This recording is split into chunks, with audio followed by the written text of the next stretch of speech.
বন্ধুরা, আজকে আমি আঁকবো ঘুড়ি। তার জন্য আগে আমি এরকমভাবে ঠিক ঘুড়ি আঁকার জন্য দাগটা এনে নিচ্ছি।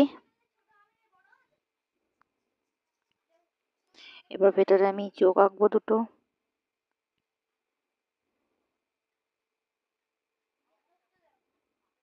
মুখ এঁকে নিলাম। এবার আমি ঘুড়ির সুতোটা আঁকছি পেঁচিয়ে পেঁচিয়ে।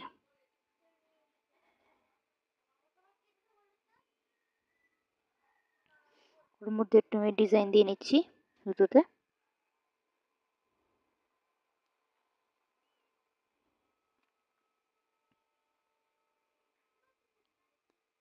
এবার আমি রং করব। আমি ঘুড়িটা রং করব সবুজ কালার।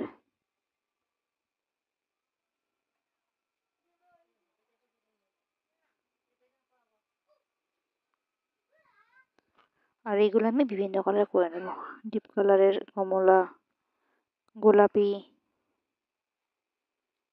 আকাশি। ভিডিওটি ভালো লাগলে লাইক সাবস্ক্রাইব করতে ভুলবেন না। ধন্যবাদ।